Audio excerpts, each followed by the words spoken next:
अस्सलाम वालेकुम। आज का जो हमारा टॉपिक है फर्स्ट ईयर के बायोलॉजी से टॉपिक नंबर 5 ज़ूमिंग पावर या मैग्नीफिकेशन, जिसको हम एक्स से ज़ाहिर करते हैं किसी भी माइक्रोस्कोप का। ये क्या होता है? मैग्नीफिकेशन ऑफ माइक्रोस्कोप क्या होता है? इसका शॉर्टकट में मतलब ये होता है द इनलार्जमेंट ऑफ इमेज और ऑब्जेक्ट फ्रॉम इट्स ओरिजिनल और रियल साइज़। किसी भी चीज़ को अपनी हकीकी जो उसका साइज़ है या रियल साइज़ है उससे बड़ा करके दिखाना, इनलार्ज करके दिखाना, उसको क्या कहते हैं? उसको इसको ज़ूमिंग पावर या मैग्नीफिकेशन कहते हैं। यानी इतनी सी चीज़ को इतना बड़ा करके दिखाना और इतनी सी चीज़ को इतना करके दिखाना, या इतनी सी चीज़ को इतना बड़ा करके, यानी चीज़ को अपनी जो ओरिजिनल साइज़ है उससे बड़ा करके दिखाना। ये हमारे पास मैग्नीफिकेशन या ज़ूमिंग पावर है, जिसको हम एक्स से ज़ाहिर करते हैं। ये इलेक्ट्रॉन माइक्रोस्कोप का कितना है और कंपाउंड का कितना है, इसकी सबसे छोटी-छोटी वैल्यू जो है वो कितनी-कितनी है, ये सब इंशाल्लाह हम आज के इस लेक्चर में पढ़ लेंगे। इलेक्ट्रॉन माइक्रोस्कोप तो आपको पता है, एक आपके पास स्कैनिंग इलेक्ट्रॉन माइक्रोस्कोप है, एक ट्रांसमिशन इलेक्ट्रॉन माइक्रोस्कोप है।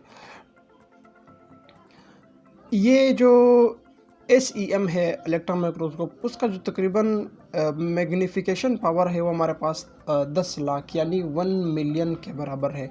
किसी चीज़ को, किसी भी चीज़ को वो अपनी हकीकी साइज़ से 1 मिलियन यानी 10 लाख बड़ा करके आपको दिखाता है, 10 लाख गुना बड़ा करके दिखाता है। और जो आपके पास दूसरा इलेक्ट्रॉन माइक्रोस्कोप है TEM यानी ट्रांसमिशन इलेक्ट्रॉन माइक्रोस्कोप है, वो 50 मिलियन टाइम जो है वो किसी भी चीज़ को अपनी ओरिजिनल साइज़ से बड़ा करके दिखाता है, 50 करोड़ गुना। बहुत ही ज़्यादा मैग्नीफिकेशन पावर है इसका। मॉडर्न टेक्नोलॉजी में जो हम ख़ुसूसन माइक्रोबायोलॉजी की स्टडी करते हैं, या वो छोटी-छोटी के माइक्रो लेवल पर जो हम किसी चीज़ की स्टडी करते हैं, डिस्कस करते हैं, वो इन्हीं की मदद से हम कर लेते हैं। अच्छा, ये छोटी से छोटी कितनी चीज़ को ज़्यादा से देख सकता है? 0.1 नैनोमीटर तक। 0.1 नैनोमीटर अगर किसी चीज़ की साइज़ हो तो भी ये आपको दिखा सकता है। अब आते हैं कि 0.1 नैनोमीटर ये कितना है? अगर हम देख लें यह 0.00000001 मीटर, यानी ये कितना है? ये 1 बिलियंथ ऑफ मीटर है। मीटर का कितना? अरबवां हिस्सा। मीटर का अरबवां हिस्से के बराबर अगर कोई चीज़ हो तो उससे भी छोटी चीज़ को आपको ये दिखा सकता है।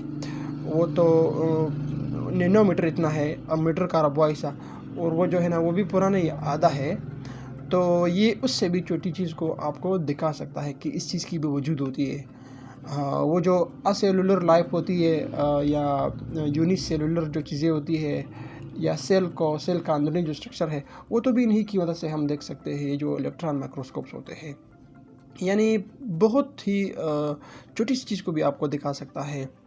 अब कंपाउंड लाइट माइक्रोस्कोप जो होता है हमारे पास, ये जो हम लेबॉर्ट्रीज़ में इस्तेमाल करते हैं अमूमन सादा, वो हमारे पास कितना है? वो कम से कम जो चीज़ों के दरमियान फासला होता है वो 500 नैनोमीटर भी आपको दिखा सकता है। 500 नैनोमीटर से अगर चीज़ छोटी हो गई तो फिर ये उसका सही सा रेजोल्यूशन नहीं कर सकता है। मैक्सिमम इसमें तकरीबन 1500 से लेकर 2000 2500 तक होते हैं। उसका जो मैग्नीफिकेशन पावर इतना है, यानी चीज़ को इतनी ही अपनी साइज़ से इतनी ही ज़्यादा बड़ा आपको दिखा सकता है। ये बहुत ही इम्पोर्टेंट टॉपिक है। ज़ूमिंग पावर या मैग्नीफिकेशन जो होता है, ये इसमें लोग कंफ्यूज होते हैं। अच्छा, किताबों में लिखा होता है, ये जो किताबों में लिखा हुआ है वो आपको दिखाते हैं कि 1 मिलियन टाइम, लेकिन 1 मिलियन टाइम नहीं है। असल में ये 50 मिलियन तक यानी 50 करोड़ तक आपको ये दिखा सकता है, बड़ा करके दिखा सकता है आपको कोई चीज़। तो मुझे उम्मीद है कि आपको ये जो छोटा सा टॉपिक है समझ में आया होगा। फिर अगर ज़िंदगी है इंशाल्लाह नेक्स्ट वीडियो में हम सेल मेम्ब्रेन को डिस्कस कर लेंगे।